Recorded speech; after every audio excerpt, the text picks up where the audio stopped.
Vous êtes sur Jésus sur ta vie. Ex-mari existe. Ex-femme existe.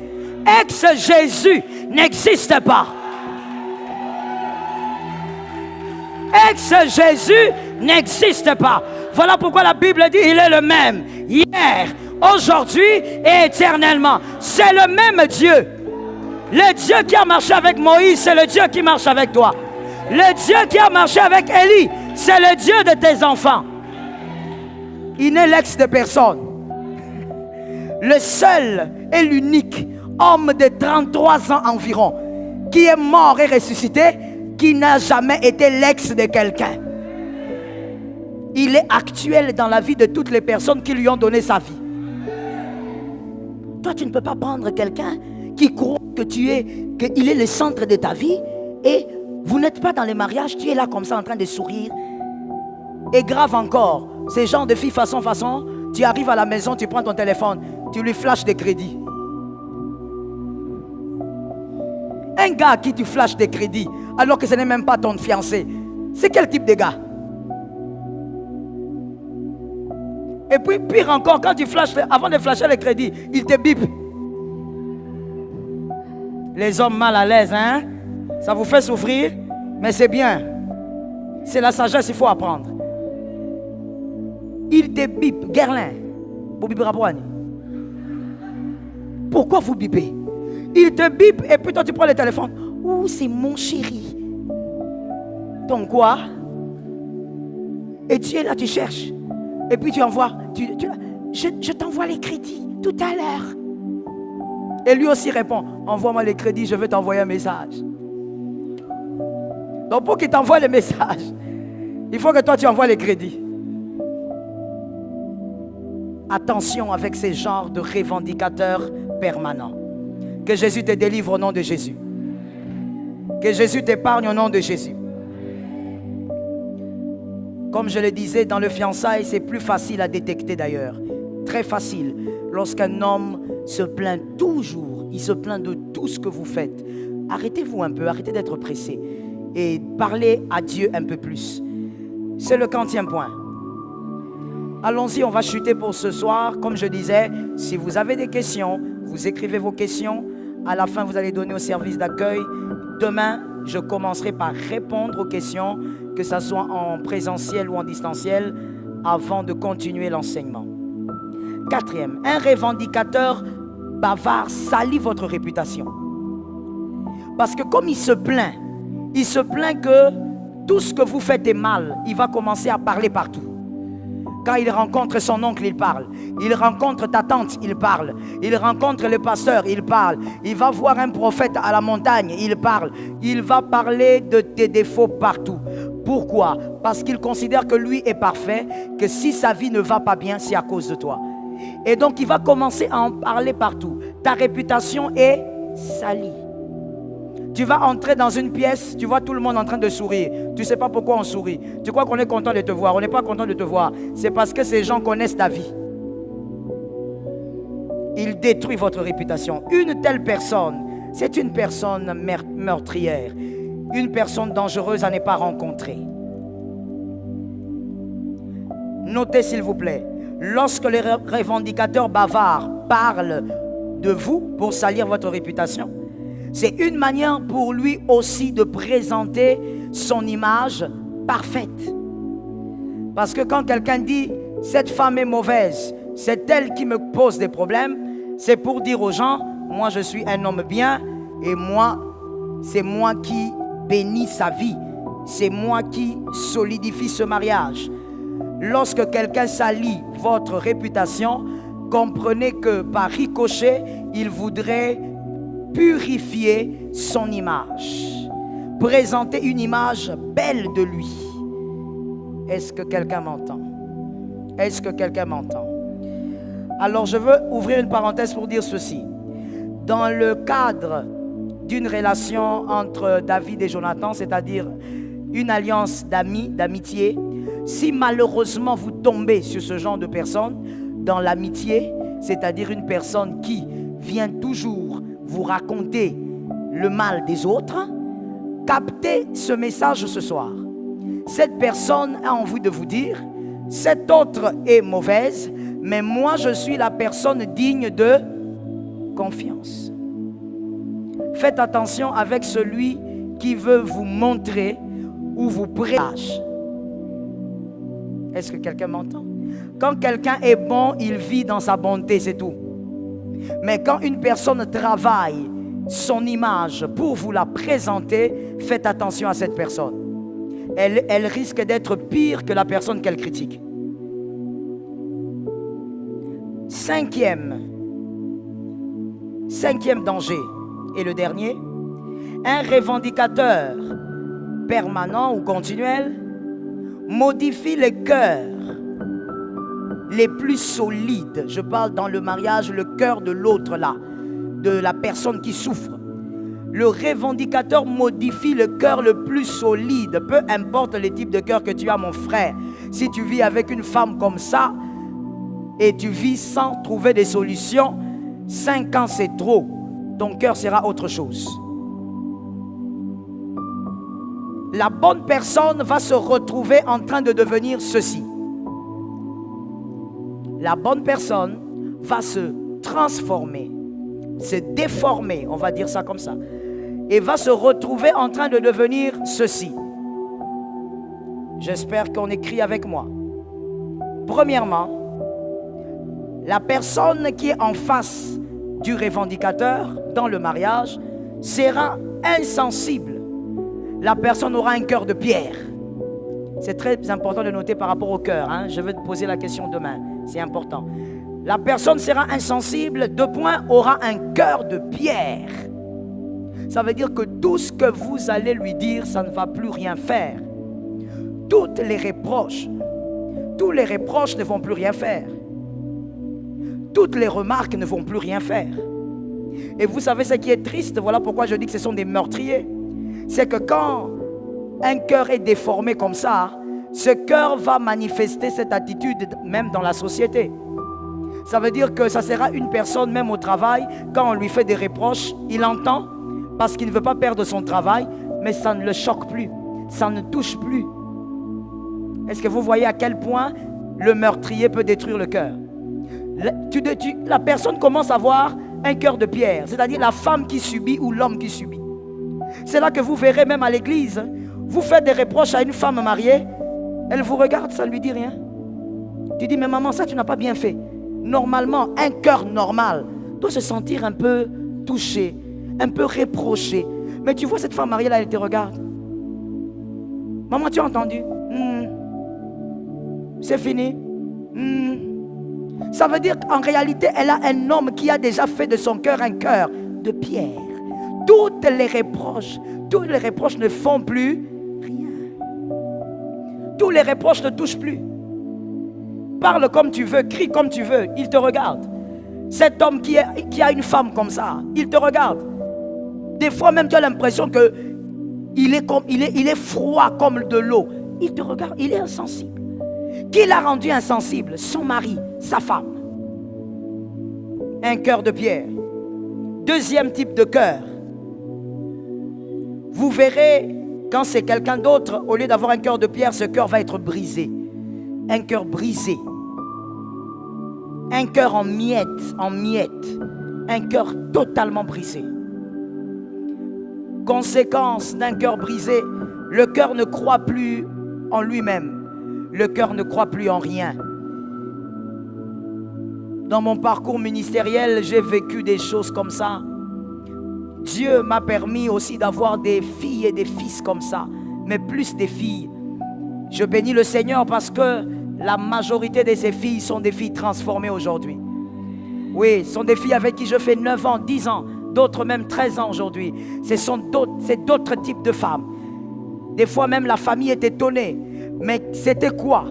Malheureusement, papa était un meurtrier comme celui-ci, un revendicateur qui manifestait cela auprès de sa femme, mais ça descend aussi sur les enfants. Et la fille grandit comme ça. Elle ne croit pas en elle. Elle ne croit pas qu'elle peut faire quelque chose dans la vie. Elle ne croit pas qu'elle peut apporter quelque chose. Quand vous parlez dans la réunion, je me rappelle encore, vous pouvez parler dans une réunion de jeunes filles que j'organisais il y a peut-être aujourd'hui combien? Ça va peut-être faire plus de 17 ans que j'organisais ce genre de réunion. Vous êtes dans une réunion avec les jeunes filles. Tu lui poses la question, toutes les filles parlent. Quand c'est son tour, j'ai rien à dire. Mais tu n'as rien à dire, on développe un sujet, j'ai rien à dire. Tu es d'accord avec ce qu'on a dit? Je ne sais pas. C'est une fille brisée. Mais pourquoi? Sa mère ou son père est un revendicateur continuel. Ça veut dire, maman a laissé son mari, maintenant elle descend sur les enfants. Tout ce que les enfants font n'est pas bon. Tu as mal fait ceci, tu as mal lavé les assiettes, tu as mal fait ceci, tu es incapable, tu ne peux rien faire dans la vie. Elle est brisée. Celui qui va loin n'est pas celui qui a beaucoup de talents et de dons. Dis à un frère, c'est de moi qu'on parle. Oh, dis bien, parce que tu iras loin. Dis à un frère, c'est de moi qu'on parle. Celui qui va loin n'est pas celui qui a beaucoup de dons et de talents. Ce n'est pas celui qui a beaucoup de pistons. C'est celui qui croit en lui. Il faut que tu croies en toi. Or, quand on brise ton cœur, on détruit l'estime. Tu as l'impression que ce sont les autres qui font bien. Non, on te donne une responsabilité. Non, donnez à telle sœur, elle va faire mieux que moi. Tu es timoré à l'intérieur de toi. Un cœur brisé. J'ai rencontré des femmes comme ça. L'une d'entre elles, je lui disais, la solution à ton problème, c'est que tu dois entreprendre. Entreprends, fais quelque chose. Comme ton mari te donne de temps en temps de l'argent, organise-toi pour vendre quelque chose. Elle me regarde, elle me dit, pasteur, vous parlez de qui? De moi? Je dis, mais oui, je parle de toi. Tu es une femme intelligente, ton père, par la grâce de Dieu, a permis que tu étudies, tu es licenciée en économie, tu es une femme intelligente. Elle me dit, pasteur, non. Je suis peut-être allée à l'université, mais je ne pense pas que je suis aussi intelligente que vous le dites. Je dis, mais qu'est-ce que tu veux dire? Elle me dit, pasteur, vous voulez que je sois franche avec vous? Je dis, oui. Je crois que vous parlez comme ça parce que c'est votre travail. Vous êtes pasteur. Votre travail est celui d'encourager les gens.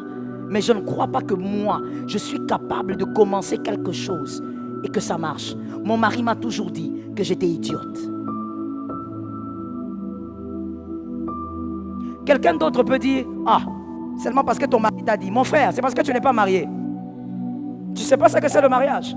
Quand tu dors avec quelqu'un, tu as des relations sexuelles avec cette personne, tu te réveilles avec cette personne, tu manges avec, tu te laves avec, cette personne te dit que tu ne vaux rien.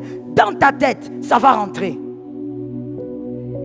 C'est la personne que tu fréquentes le plus pendant la journée ou même pendant la semaine. Il n'y a pas celui que tu fréquentes plus comme ton mari ou comme ta femme. J'ai dit à cette femme, mais qu'est-ce que tu racontes? Est-ce que tu crois que si tes parents t'ont envoyé à l'université, c'est parce que tu étais incapable? Mais non, ils m'ont envoyé à l'université pour leur honneur. On l'a tellement brisée qu'elle est convaincue que tout ce qu'on a fait dans sa vie, c'était pour l'intérêt de ses autres, qu'elle, elle ne compte pas. Mais une femme de 48 ans, ces genres de personnes, des revendicateurs, vous négligez parce que vous ne savez pas à quel point ça peut vous détruire. Ça brise le cœur de certaines personnes. Elles ne croient plus en rien. Vous avez déjà remarqué, peut-être que même c'est vous, je ne sais pas. Vous êtes en classe, l'école primaire. On pose une question, tu as la réponse, mais tu ne lèves pas le doigt. Merci pour votre sincérité. C'est toute une maladie, hein? C'est tout un état psychologique et une maladie psychologique. Tu as la réponse, tu sais que 1 plus 1 égale 2. On pose la question, mais tu es là. Quand ton ami lève la main, 2, on acclame. Et tu regardes, dans ton cœur, tu dis, ah, j'avais la réponse. Mais ce n'est pas comme si la deuxième fois tu vas répondre. Oui, le même professeur peut poser une deuxième question. Tu es sûr aussi que c'est la bonne réponse parce que la première était bonne. Mais tu ne réponds toujours pas. Parce que quelque part, tu crois au fond de toi que ce qui sort de ta bouche ne peut pas être correct. Celui qui t'a brisé, gloire à Dieu, que ce n'est pas celui qui a créé le cœur. J'aime cet amen, ça localise ta famille. Si ce n'est pas ton cas, que ça localise même ta famille. Celui qui t'a brisé n'a pas créé le cœur. Un seul a créé le cœur, il est le réparateur des brèches. Il va réparer les brèches au nom de Jésus. Troisième type de cœur que ça produit. Allons-y, on va prier. Troisième type de cœur, lorsque vous êtes là, sous la pression d'un homme, d'une femme comme ça. Un cœur violent. Ça produit de la violence. un cœur rebelle. Le cœur devient rebelle. Vous êtes violent à l'extrême parce que vous voulez vous défendre tout le temps. Vous êtes en mode défense. Vous avez refusé d'être brisé. Vous avez refusé d'être un cœur de pierre. Mais vous êtes allé vers un autre cœur qui n'est pas bon. Vous avez un cœur rebelle. Vous vous défendez même là où on ne vous a pas fait du mal. Vous êtes toujours en mode défense. Quand on vient, on vous demande, mais est-ce que c'est toi qui... Non, non, non, non, ce n'est pas moi. On t'a seulement demandé si tu avais déplacé la bouteille. Mais tu te défends pourquoi? Parce que tu as vécu avec un revendicateur. Qui a fait de toi un rebelle? Ton cœur est en rébellion de manière permanente. Mon frère, tu vas te rebeller même celui qui... Je vais le dire mieux. Tu risques de te rebeller même face à celui qui t'aime. Il faut guérir. Est-ce que quelqu'un m'entend bien? Je l'ai dit ici, j'ai ouvert une brèche. Que peut-être que ce n'est pas ton mari, ta femme qui t'a fait ça. Mais peut-être que ton père était comme ça, ta mère. Et ça s'est descendu même jusqu'à chez vous les enfants. Vous sentez cette pression. Et tu as un cœur rebelle. Même à chaque fois qu'on veut te faire quelque chose, tu crois qu'on veut te faire du mal. Alors qu'il n'y a pas de mal. Que Jésus te délivre. Le dernier type de cœur que ça risque de vous donner. Un cœur vengeur. C'est le pire de tous. Un cœur vengeur. Celui qui subit la pression du revendicateur risque d'avoir un cœur vengeur. Tu veux te venger.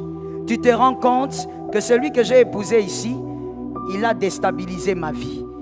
Celui que j'ai épousé, il pense qu'il est parfait. Alors il faut que je trouve des méthodes, que je trouve une stratégie pour me venger. Et ça, je dis, c'est le pire de tous. Je finis par cet exemple. Écoutez-moi bien, s'il vous plaît. J'ai eu, je ne sais pas dire si c'est la grâce ou pas, de rencontrer une femme, il y a peut-être 6 ans passés. Cette femme, elle est venue vers moi, elle se confesse, elle me dit, c'était après un culte de femmes, elle vient se confesser, elle me dit, je suis venu vous dire une confession parce que la parole m'a touché, le Saint-Esprit m'a convaincu, je dois vous parler. Je dis d'accord, on va prier. On l'a prié. Et après la prière, elle me dit, je viens vous dire que je suis mariée. À l'époque, ça faisait 6 ans. Je suis marié depuis 18, 19 ans, à l'époque déjà. Et j'ai 3 enfants. Les 3 enfants ne sont pas de mon mari. Mais pendant que je parle, mon mari est sur le point de les envoyer à l'étranger. Ils vont aller étudier. Parce que mon mari est convaincu, évidemment, que ce sont ses enfants. Il n'y a personne qui le sait, je suis la seule. Même le père de ces enfants-là ne sait pas. Je suis la seule à le savoir. Et aujourd'hui, vous êtes la 2e personne. Et j'ai posé la question, qui est le père? Il dit, le père, c'est mon voisin. J'ai dit, ok, pourquoi vous avez fait ça? Vous avez des problèmes sexuels? Il dit, non.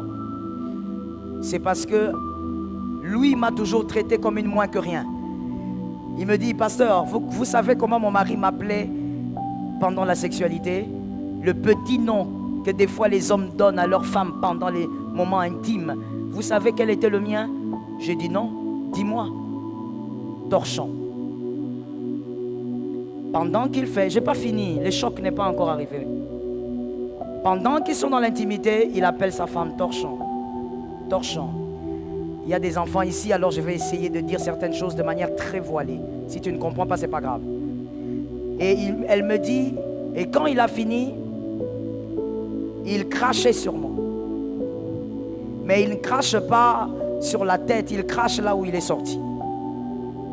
Et quand il a fini de cracher, il part. Et quand moi je veux aller prendre un bain, il me donne un seau. Alors qu'on a une douche dans la maison, il me donne un seau. Il dit, toi tu vas prendre ton bain dehors. Tu es un animal. Les animaux ne prennent pas le bain dans la maison. Et elle me dit, c'est comme ça que je vivais. Et au point où, pasteur, à un moment, j'ai arrêté de me maquiller, j'ai arrêté de m'occuper de mes cheveux. Je ne faisais que des nattes. J'ai arrêté d'acheter même des vêtements. Je m'habillais avec ce que j'avais là. Et des fois, ma mère venait, fâchée, elle m'offrait des pagnes. Il dit, il faut te soigner quand même. J'ai laissé ça comme ça. Des fois, j'offrais. Et un jour, mon voisin m'a appelé. Il m'a dit, mais pourquoi toi, tu te négliges comme ça? Il dit, mais je me néglige, ça veut dire quoi? Mon mari veut que je sois comme ça. C'est comme ça qu'elle avait pu esquiver. Il dit, non, le voisin lui dit, non, non, non, non, non. Toi, tu es une belle femme. Alors elle dit, la première phrase qui est sortie, je suis resté là-dessus. J'ai dit au voisin, pardon? Tout est parti par pardon. Elle a dit, à partir du jour où j'ai commencé à prendre soin de moi pour plaire aux voisins, j'ai remarqué que j'étais une autre femme. J'ai commencé à m'épanouir. C'est en ce moment-là que j'ai décidé de me venger. Et je me suis dit, le mal que moi je ferais, même dans son cauchemar, il ne pourra pas réparer ce mal-là. Quand elle a décidé là, elle n'avait pas encore d'enfant. Et c'est comme ça que un cœur qui veut se venger peut aller très loin. Pendant qu'elle me parlait dans mon bureau, je t'ai dit il y a plus de 6 ans, j'imagine aujourd'hui ces enfants sont des grands enfants, peut-être même mariés. Mais pendant que moi je te parle, cet homme ne sait pas que ce ne sont pas ses enfants. Le cœur qui veut se venger, il y a une phrase que mon mari aime dire que j'aime beaucoup, parce que ça me fait réfléchir. Des fois même lui-même il me pose la question, mais pourquoi tu aimes cette phrase? Je dis, mais parce que ça me fait toujours réfléchir. Des fois même je sursaute dans ma voiture, j'ai réfléchi à ça. C'est très profond, mais apparemment simple. Mon mari aime dire ceci, il ne faut pas faire du mal aux gens, parce que n'importe qui peut faire du mal à n'importe qui. Il ne faut jamais te sentir fort au point de dire, ah ça c'est qui? C'est une petite là que moi j'ai encadrée. Calme-toi. Tu ne peux pas savoir ce qu'un cœur qui a de la vengeance peut produire. Je ne dis pas que c'est bien, mais je te montre comment le cœur de l'homme peut réfléchir. Jusqu'où le cœur de l'homme peut aller. Je te donnais cet exemple, mais peut-être que parmi les exemples qu'il y a dans ton quartier, peut-être que ce n'est même pas le pire des exemples. Peut-être que dans ton quartier, il y a pire que ça. Le cœur de quelqu'un qui veut se venger peut aller très loin. Je vais te choquer en disant, lorsque quelqu'un veut se venger, le diable lui prête son cœur. Il commence à réfléchir comme le diable, parce que son seul souci c'est quoi? Et ça aussi j'en ai vu, des femmes qui ont décidé de se venger, au prix même de détruire son propre corps. L'essentiel c'est qu'il voie son mari souffrir. Même en détruisant son corps. C'est ça l'esprit de vengeance. Le démon de vengeance. Fais attention mon frère. Quand tu vis avec ta femme, ne considère jamais que tu vis avec un être faible.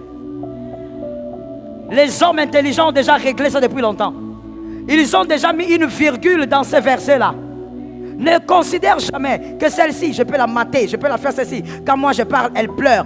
Attention à la femme qui pleure quand tu te fâches. Est-ce que je parle à quelqu'un? Les hommes, donnez-moi les amens, c'est à vous que je parle. Oui, c'est à vous que je parle. Attention, quand toi tu parles, elle pleure, toi tu es là. Tu pleures, tu vas voir.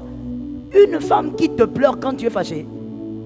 Frère, tu connais la chose là que nous avons à l'est du pays qui s'allume avec le feu dedans?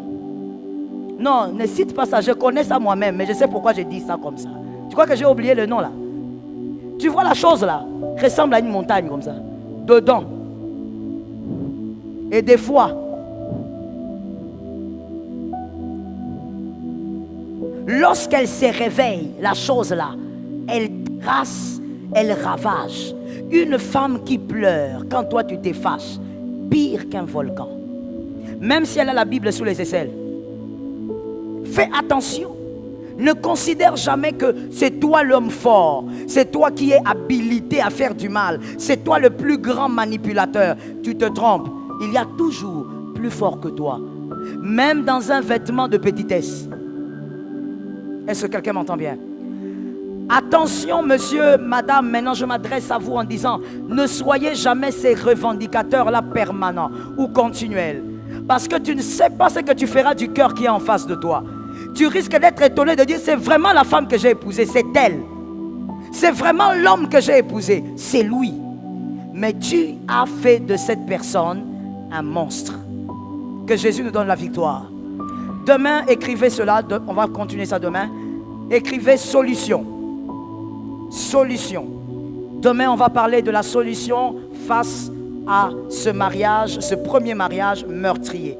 Et on va entamer le deuxième mariage meurtrier. Amen. Qu'Adonai bénisse sa parole. Qu'Adonai te bénisse gravement de là où tu es. Tiens-toi debout, nous allons déclarer la grâce sur nous. Nous allons déclarer la grâce dans notre entourage. Cette année n'est pas une année où tu dois rencontrer les mauvaises personnes. On n'a pas beaucoup de temps, il reste peu de mois, n'est-ce pas? Il reste combien de mois? Combien de mois il reste? On ne compte pas le mois d'août est terminé. Combien de mois il reste? On n'a pas le temps à perdre, il ne faut pas rencontrer les mauvaises personnes. Lève les deux mains avec moi et dis-moi, Seigneur, délivre-moi du mal. Parle comme un homme qui est conscient. Dis-moi, Seigneur, délivre-moi du mal. Déclare, Seigneur, donne-moi la victoire. Seigneur, détache-moi des mauvaises personnes. Seigneur, éloigne-moi des mauvaises personnes. Seigneur, éloigne-moi des personnes destructrices. Seigneur, donne-moi la victoire face à leurs projets. Donne-moi la victoire face à leurs pièges. Je me lève contre leurs calculs. Je me lève contre leurs projets. Je me lève contre leurs paroles. Et je déclare que le piège a échoué. Je déclare que le piège a raté. Je déclare que le piège est consumé. Au nom de Jésus de Nazareth, commence à prophétiser. Parle de ta vie, mon frère. Refuse cet entourage de malédiction. Cet entourage qui veut te détruire. Shamamamamama. Rosakayaba. Ramashatayaba. Rezakayababos. Jésus. Jésus. Je ne t'entends pas, mon frère. Que je t'entende refuser. Refuse et déclare la grâce. Lève-toi contre le piège du serpent. Nous nous levons contre le piège du serpent. Nous nous levons contre les calculs du serpent. Nous nous levons contre les projets du serpent. Nous nous levons contre les effets du serpent. Au nom de Jésus. Shamarabababas. Shamarabababa. Nous nous levons contre la langue du serpent. Jésus. Remasete. Remasete. Remasete. Merci Saint-Esprit. Lève tes deux mains s'il te plaît.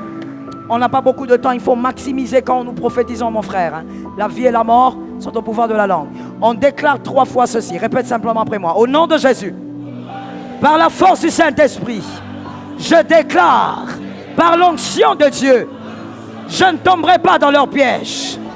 Je mets le feu de Dieu sur mon chemin. Cette année, sur mon chemin, je mets le feu. Le diable, les démons, les personnes méchantes ne vont pas m'atteindre. Au nom de Jésus, Ramaï.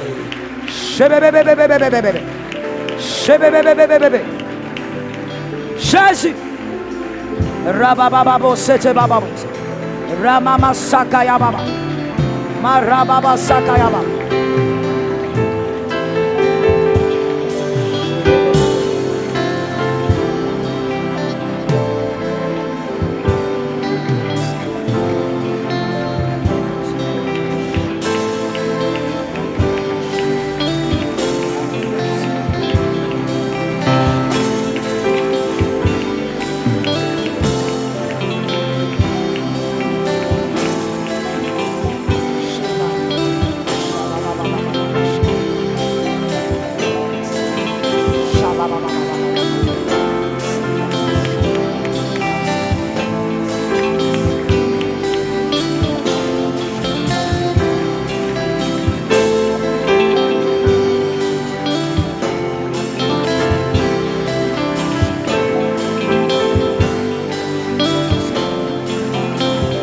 Merci Saint-Esprit.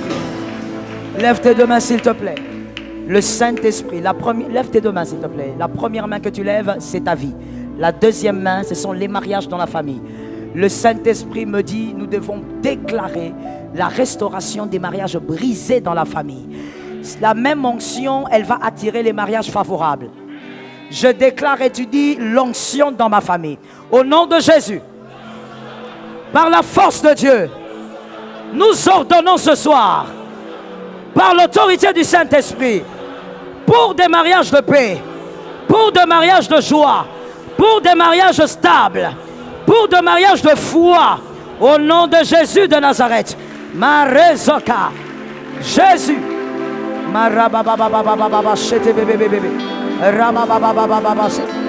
Oh Saint-Esprit, j'appelle l'autorité de l'onction.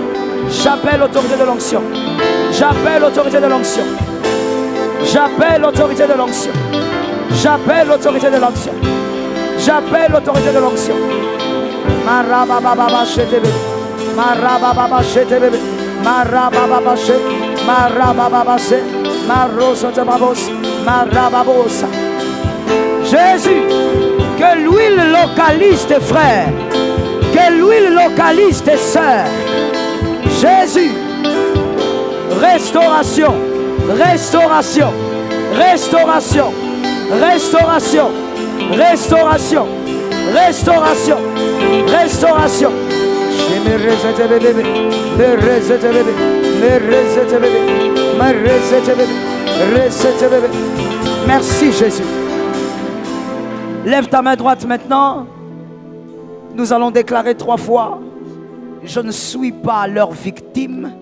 Je ne serai pas atteint. Est-ce que quelqu'un m'entend? Non, tu n'es pas la victime des projets sataniques. On va les déclarer 3 fois. On y va. Au nom de Jésus. Parle qu'on t'entende. Impose la protection sur toi. Déclare la protection. Déclare la protection. Protection de ton corps, de ton âme et de ton esprit. Jésus. Shababababos. Shababababos. Rababababaché. Rababababaché. Rababababaché. Marosataba. Rabababaché. Rosakayababo. Rabasetebo. Au nom de Jésus. Je ne suis pas leur victime. Je ne suis pas leur victime. Saint-Esprit, tu es le Dieu de mes victoires. Tu es le Dieu de ma protection. Tu es le Dieu de ma sécurité. Jérebabose, Maraboseka, Marezete, Shebarozoto, Yerezete, Marazeka, Shemarosete. Au nom de Jésus, au nom de Jésus, Saint-Esprit, au nom de Jésus, Shemarezete, Marabababa. Merci Jésus. Lève ta main droite s'il te plaît. Maintenant tu vas déclarer que toi tu ne peux pas échouer dans tes relations. Que ce soit des relations entre toi et un ami qui va te faire du bien, à qui tu dois faire du bien. Tu ne peux pas échouer dans tes relations. Les relations qui doivent te bénir cette année. Les relations qui doivent te visiter cette année. J'étais en train de parler. Les relations qui doivent te transformer cette année. Déclare que toutes les relations te bénissent. Nous déclarons au nom de Jésus. Saint-Esprit. Saint-Esprit. Sharababosa. Sharababosa. Rababashetayababo. Rababasakaya. Shemarababose. Au nom de Jésus. Au nom de Jésus. Au nom de Jésus. Au nom de Jésus. Saint-Esprit. Saint-Esprit. Au nom de Jésus. Au nom de Jésus. Saint-Esprit, je reçois la grâce. Toutes les grâces, Seigneur éternel, qui doivent me localiser. Cette année, je les reçois. Au nom de Jésus-Christ. Merci Saint-Esprit. Mets tes mains là où tu veux, je veux prier pour toi. Je t'avais dit, maximisons le temps de prière. Je veux prier. Saint-Esprit. Alléluia. Alléluia. Pasteur Marianne, vous êtes où? Venez, tenez ça. Descendez avec. Shamaï, Shamaï, Shamaï. Saint-Esprit. Sois dans la prière. Posez la question si sa femme est enceinte. Allez-y. Service d'accueil, vous êtes trop distrait. Posez la question, monsieur Aoudi. Posez la question. Venez. Je vois un esprit de mort sur la tête de votre femme. Sur la tête de votre femme. Un esprit de mort. Je vois cette femme entrer dans un hôpital et on vous annonce sa mort. Mettez-vous debout là, on va vous oindre. La mort ne doit pas atteindre votre femme.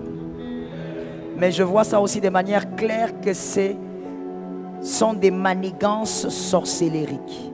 C'est attaché à une sorcellerie de famille. On veut détruire cette femme. Cela n'arrivera pas. Mettez l'huile sur ses mains. On vous met l'huile sur les mains, mettez ça sur la tête. Que cette huile localise votre femme. Mettez sur la tête. Pendant que vous mettez sur la tête, que votre femme, là où elle se trouve, qu'elle soit protégée par la même onction. Que la même grâce sécurise votre femme. Et que l'esprit de mort déménage pendant que vous êtes en train de oindre votre tête. Que la puissance de la sorcellerie soit brisée dans toutes ses dimensions. Vous n'enterrerez pas votre femme cette année au nom de Jésus. Ni l'année prochaine par l'autorité du Saint-Esprit. Protection sur la maison. Allez avec l'onction. Je déclare au nom de Jésus de Nazareth, ce qui doit arriver cette année, que Dieu a prévu, ça t'arrive sans détour. Ce qui doit atteindre ta maison cette année, ça t'atteint sans détour. Ce qui doit arroser ta maison, arrose ta maison sans détour. Je déclare la protection sur ta tête. Que ceux qui ont comploté contre toi rencontrent la gloire de Dieu. Qu'ils rencontrent la puissance de Dieu. Qu'ils rencontrent l'autorité de Dieu. Que ton mariage, marié ou célibataire, recevez bien, que ton mariage soit un lieu de paix, soit un lieu de sécurité, soit un lieu de percée, soit un lieu d'épanouissement. Que ton mariage soit sécurisé par une nouvelle onction. Toutes les paroles négatives qui entouraient ton mariage, je les chasse au nom de Jésus. Toutes les paroles négatives qui entourent toujours les mariages des membres de ta famille, je les chasse au nom de Jésus. Et je déclare que ton mariage fera la différence. Ton mariage sera particulier. Ton mariage sera rempli de paix. Ton mariage sera rempli de tranquillité. Ton mariage est une opportunité de grâce et de victoire. Que ton mariage soit comme un ascenseur qui va vous hisser vers le haut. Un ascenseur qui va vous positionner. Un ascenseur qui vous donnera un autre niveau. Je le déclare dans la vie de celui qui a cru. Et celui-là a dit Amen. Vous êtes sur Jésus sur ta vie?